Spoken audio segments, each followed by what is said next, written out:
You ready for a good FAFO story?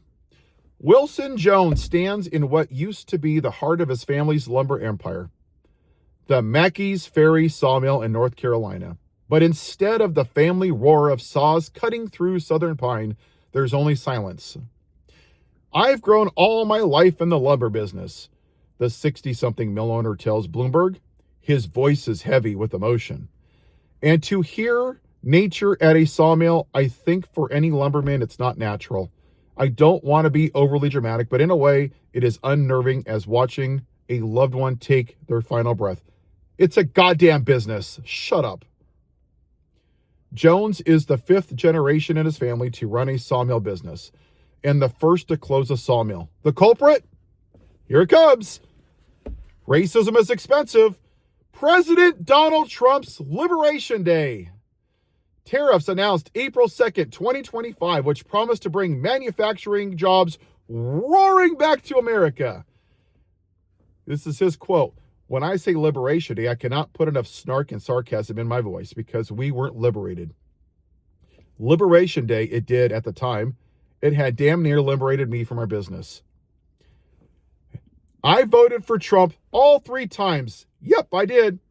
But I literally was in the voting booth and I wrapped my knuckles in the Trump one hurt more. And that was the one that I voted for because it was so disgusting. And I hate to say that, but that's literally how I made my choice.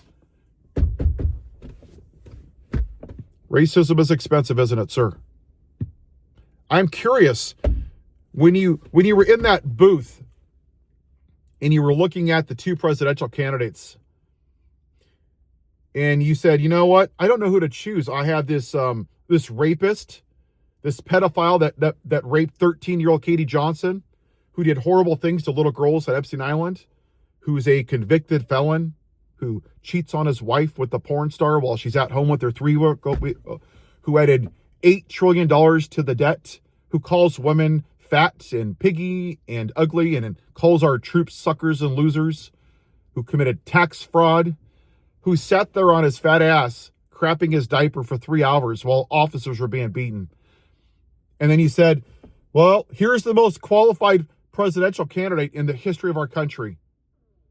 But you just couldn't vote for the black woman, could you, sir?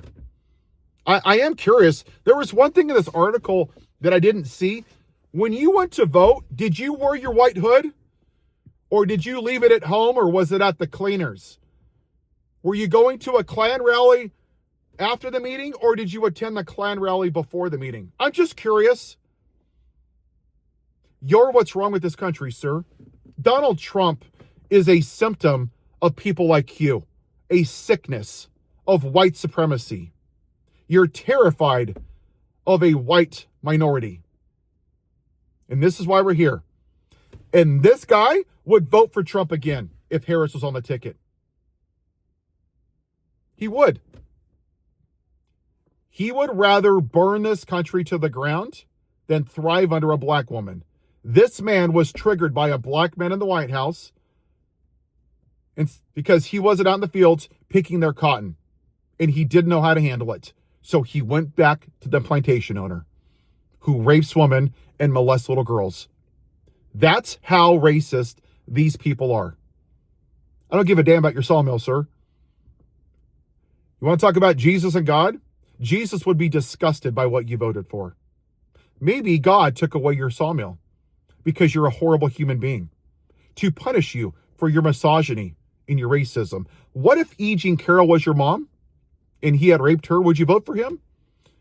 What if you had a daughter and him and Epstein molested her at 13 years old? Would you still vote for him? No. This is why people leave the church, because people like you are a piss poor reflection of what Jesus stood for. Loving thy neighbor as thyself. We're all created equal in the eyes of God. You didn't love thy neighbor as thyself. You only voted for yourself because you're a selfish prick, a white supremacist. You're the problem with this country. You're the remnants of the lost cause, the Confederacy.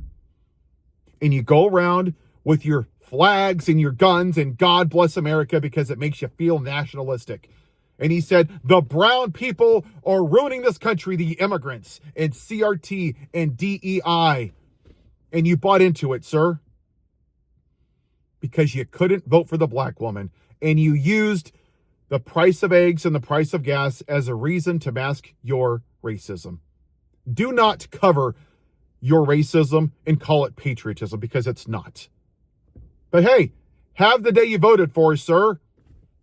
Have a white day.